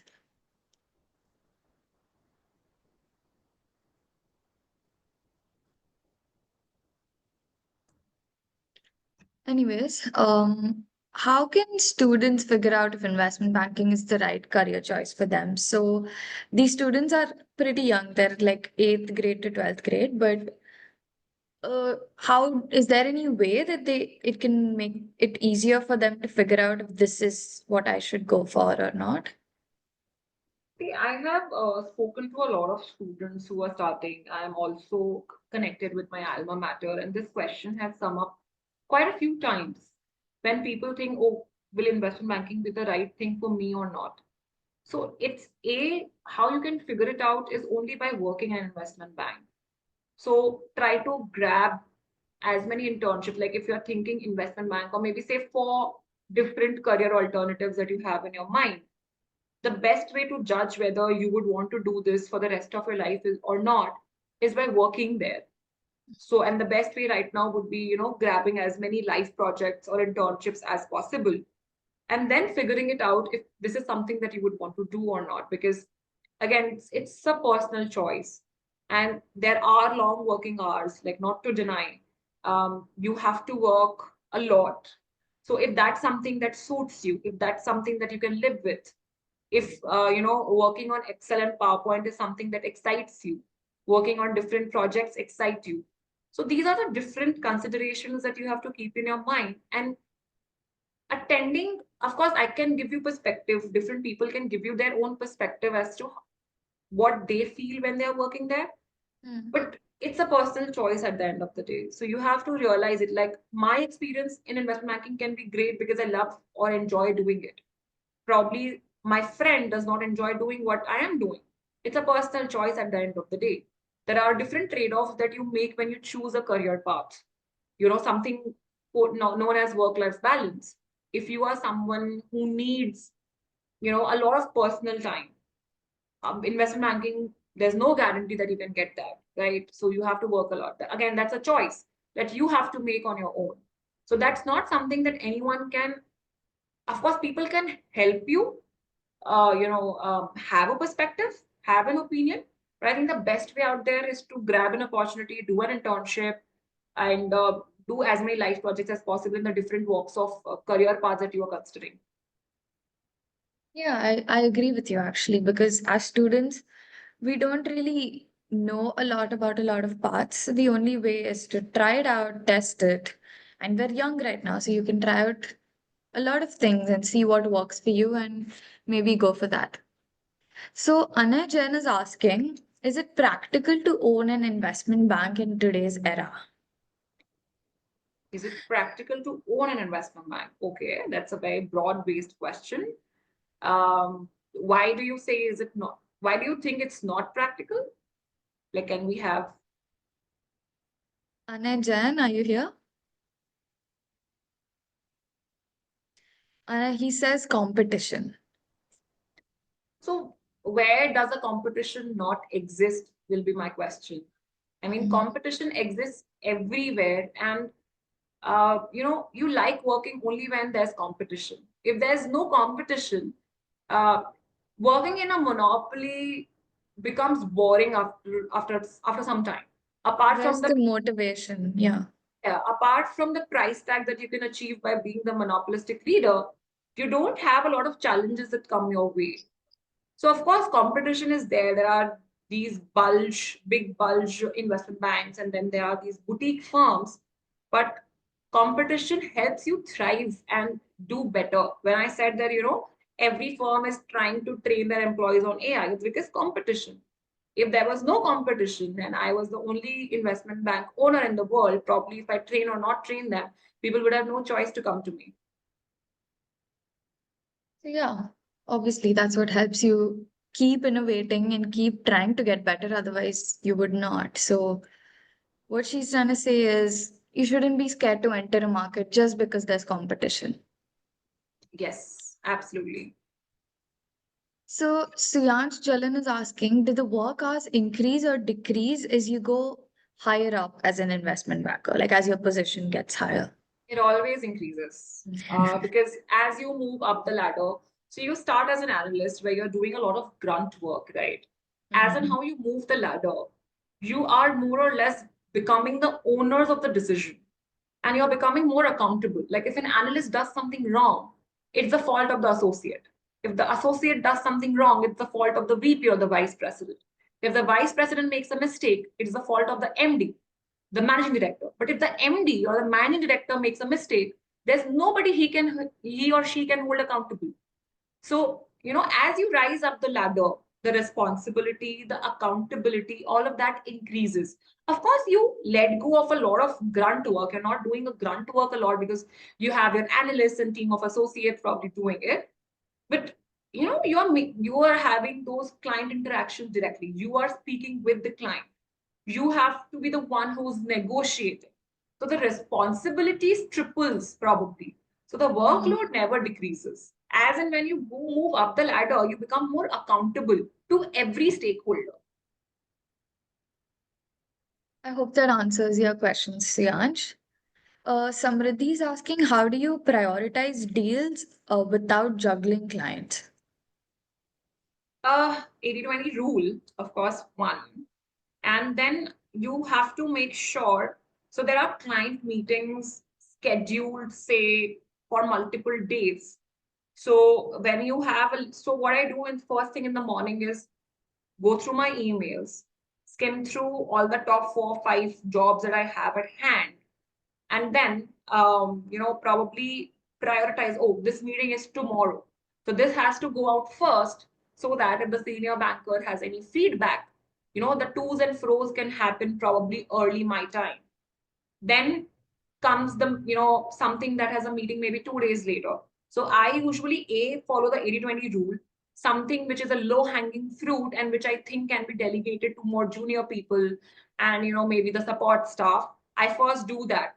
So if I have say 5 emails that I have to cater to, and I know out of the 5, 2 emails are something that are very low hanging and very usual slides which anybody can make, for example, so I would take them up first, probably give my instructions and send it off to the junior people or maybe the support staff. Focus on the remaining 3. Out of the remaining 3, I'll prioritize which meeting is the first one to happen. If something's happening absolutely tomorrow, I'll complete that first because I would want the to's and fro's. So, for example, if there's any feedback on the slides that I've made, the senior banker wants to include or delete something, that can happen during my hours and I can complete it well within time. So that's how I prioritize 80-20 rule, and then making sure that any low hanging fruit is given, delegated away, and the rest is something which I need to work on. Yeah, I think that's a very organized way to go about it. So Yansh is asking, can investment banking teach you stock picking for personal investing? So I also mentioned this at the start, right? Like a lot of people confuse investment banking with equity research. So these are 2 separate roles altogether in the world of finance. There's one called equity research. So you must have come across a lot of people, brokers coming up with a lot of equity research reports where they, give their recommendation on buying, selling, holding a stock. That's a completely different function versus investment banking. That's something that the equity research analysts do. Of course, but when you're in the investment banking, what you're dealing with day in and day out are the financial statements of any company. So you, of course, learn a lot of things about these financial statements. When you have spent a lot of time in investment banking, you can probably spot a lot of, red herrings and, some danger lines immediately. It's not a job that's focused completely on making you adept at picking a multi-bagger stock. That's not something that the job is for, but it of course makes you very comfortable with reading the financial statements of any companies. So it's the bread and butter. Like how Excel and PowerPoint is the bread and butter of any investment banker, going through the financial data of any company is also the bread and butter. So we of course become a lot more comfortable reading those financial statements and understanding if something's not seeming right. But I would not say it would teach you to become uh, probably the next, Warren Buffett. Warren Buffett or Rakesh Jhunjhunwala in India. Like that's not how the job is defined to be. But it definitely makes you a lot more comfortable in reading those financial statements, which of course is a very important skill when you're picking stocks for your own personal investing. Yeah, it helps, but it's not everything. Yes, Siyansh, you can ask your question. So, ma'am, if that's what I would like to do in the future, should I like go for equity research or something? If you want to absolutely deal in stocks, trade in stocks, yes, equity research is something that you should go for. Okay, okay. And I just had one last question. Yes. Like you mentioned about exiting to private equity or venture capital or something. So, can you do that like after 2 years of experience? Like, would that be enough? Yes, after 2 to 3 years, usually. So getting an entry level job in a private equity and a venture capital is a little bit more difficult because these are on the buy side. Uh, these are a little bit niche. So when you have an investment banking experience of say 2 to 3 years, the opportunities become open for you. So yes, even after 2 to 3 years, you have an option to move into hedge funds or private equities or venture capital. Acha. Okay, thank you. Yes, Prayan. So, Juhi, ma'am, like my dad and I have bought like some shares of Swiggy as an investment. What do you recommend we do with it? I don't recommend anything. So, This like, can you give me an answer? Should I buy or sell more? I can't give you an answer here or anywhere for that matter. Please. Spandana, if you have an answer for this. See, I am not in the equity research business any which way. And whenever you're associated with any company, say Goldman Sachs or JPMorgan, you only have the opinion what the company is saying. And I'm not in the business of researching about stocks any which way. So, A, my personal opinions won't matter here, and I do not want to give out my personal opinions. And B, I'm not in the Okay. business of doing this. Okay, thank you. So, yeah, I mean, you should do your own research. Don't really rely on others' opinions. Don't let that cloud your judgment. But yeah, I mean, she's an investment banker. She can't answer that question for you. So sorry. So, if you weren't an investment banker, if you didn't enter this field, what would you have been doing? There are a lot of things that I think I would be doing. Um, I might have become a yoga instructor, probably a travel content creator. I would have had more time to travel. That's something that I absolutely love. And teaching is, of course, something that I absolutely love. So, probably something to do with travel, yoga, and teaching. I would have combined the three of them together and done something on my own, if not for investment banking. That actually sounds very fun and interesting. But I mean, you can still have them as hobbies, right? Yeah, yes. Okay, if anyone else has any more questions, please feel free to ask. You can raise your hand, you can ask them in the chat box. Anything.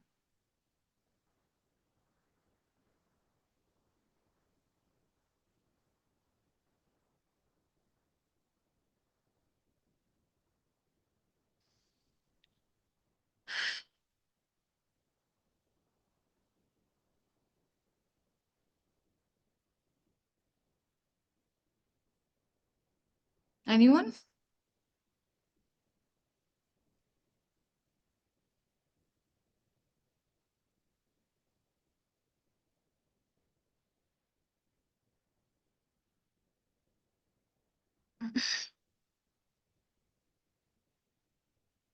So Okay. you talk something about networking, right? Like, how exactly do you Like, do you network with the clients and the companies that you have to deal with, or is it beyond that as well?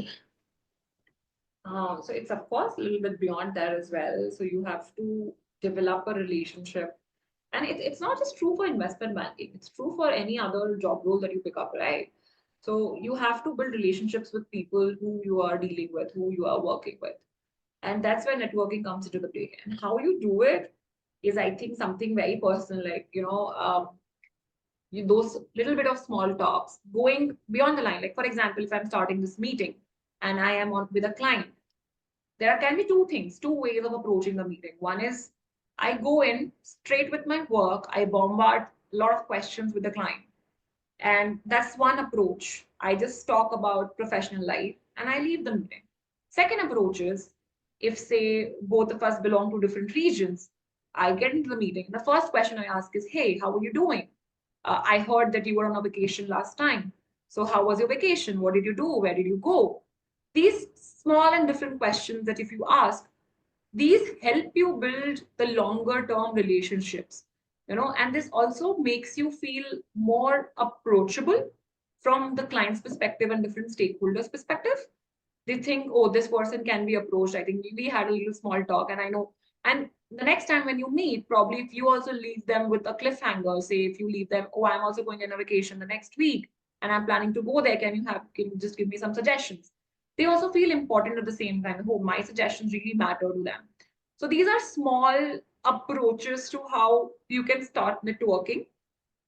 Ask those little bit of extra questions. Um, just not your professional life. Just don't stick around. Of course, professional life and your professional work is very important, and that is the agenda of the meeting. But at the end of the day, we have to realize that we are dealing with human beings, and human Yeah. beings definitely have emotions beyond work.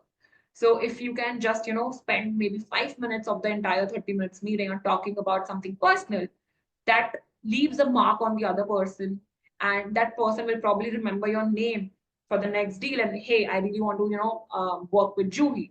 You develop a rapport. That is how you develop a rapport with the person, right?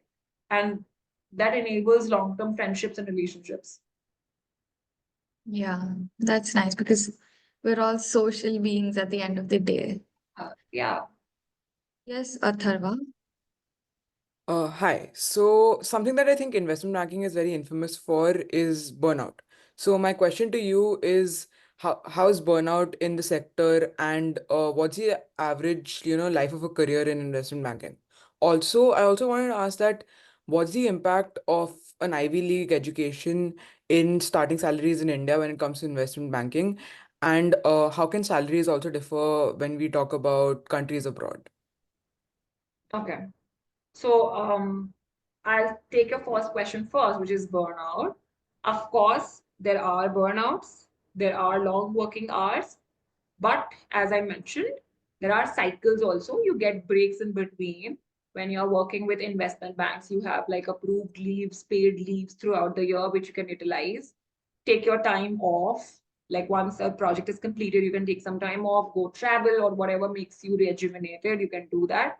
So that's there, but there's no denying that the working hours are long. These are long. So you have to find your own ways as to, how to sustain those long working hours. What can I do?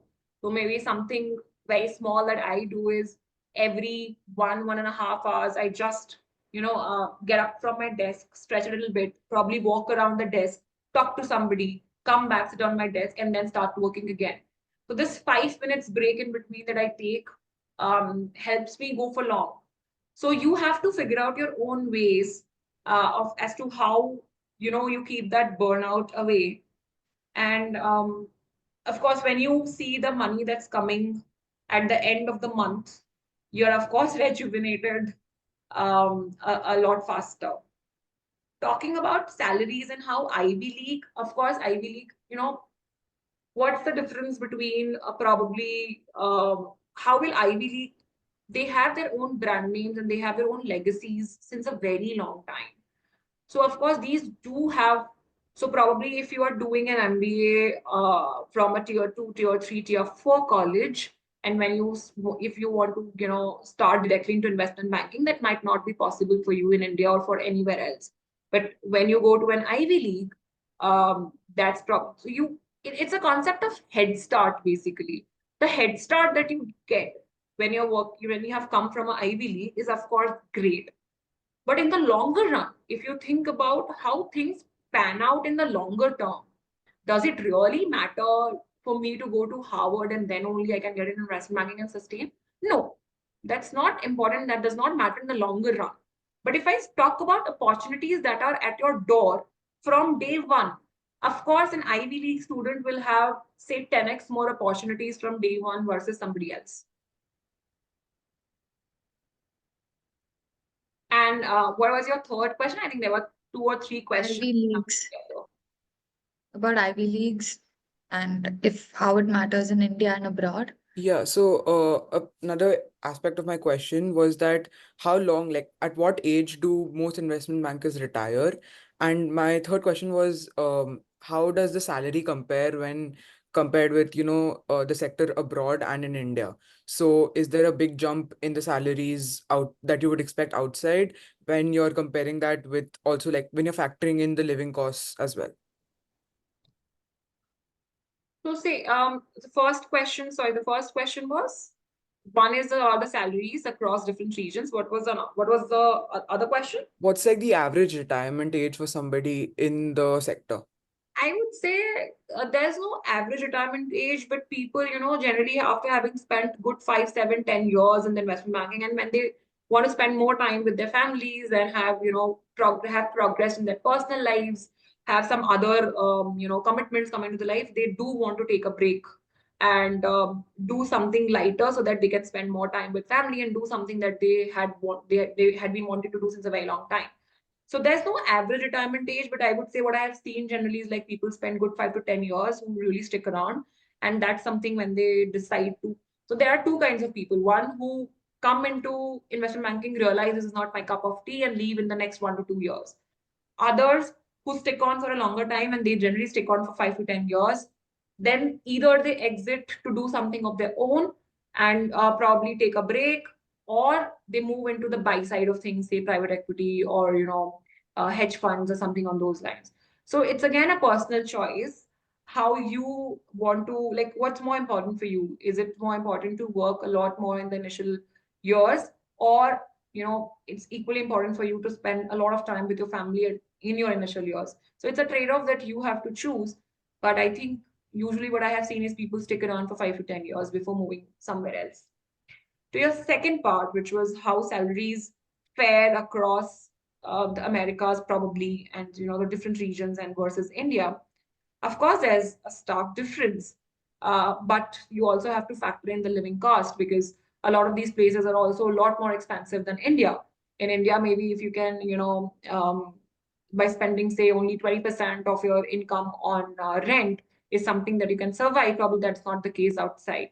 So again, when you move abroad or you move outside, what happens is, say if you're not working in the Indian arm of investment banking division, you're working say with North American clients.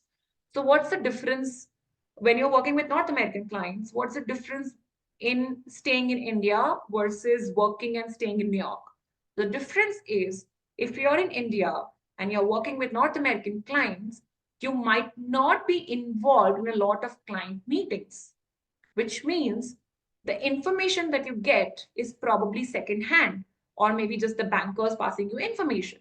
Whereas, on the other hand, if you are, say, in North America working for the North American clients, the difference, of course, the money is greater, but another difference is that you always have to be on the toes. You have to be in different client meetings. You're always facing the clients. You're always facing the MDs, etc., etc. So the responsibilities, if you're working with the North American clients, for example, the responsibilities also increases with the money.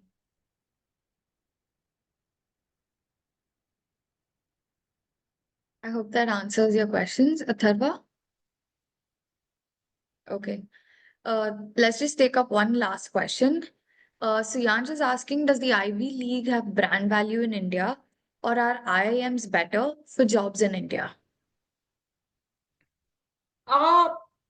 Honestly, in today's world, when you speak about how tech is coming in, how these, colleges which have spot on hands-on experience. I think these days, and I again, as I mentioned, of course, for a head start, all of these colleges and brand values do matter. But what happens 5 years down the line? I studied at an IIM, I studied, say, in a Harvard, but those 2 years I chilled around and I did not do a lot of things. So probably I might get a good head start. But when I progress in my career and I have not upskilled myself enough, my brand value has nothing to do. The brand value of my college has nothing to do with it. Rather, when you are in a college where you are given exposure at the moment, when you are learning directly from industry leaders, where you have a lot of, you are getting, say, for example, you are being taught investment banking by somebody who has worked in the investment banking division for the last 10 years, and you have spot on knowledge about what things are going on. That's something that the recruiters value a lot more. The difference comes in where probably in an Ivy League or the IIMs, the companies would be directly going there and recruiting people. But on the other hand, if you are somebody who's not from an Ivy League or an IIM, but has learned a lot through the course of their career, maybe in a different college, and you have a lot of knowledge as to what's going on in the market. You know about what deals are happening, you know about what's happening in the financial markets. If I am the recruiter, I would definitely prefer you over somebody who has an IIM or an Ivy League tag.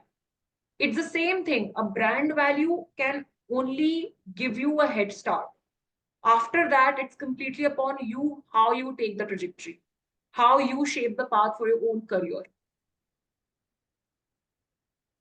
Yeah, I think that was a very good and apt answer for that question.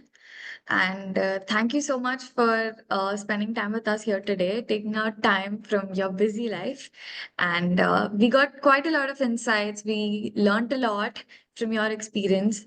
And I think it was wonderful. Thank you so much. Thank you so much, Vandana. It was great interacting with the students as well. Have a great day. Thank you so much. Bye bye. Take care.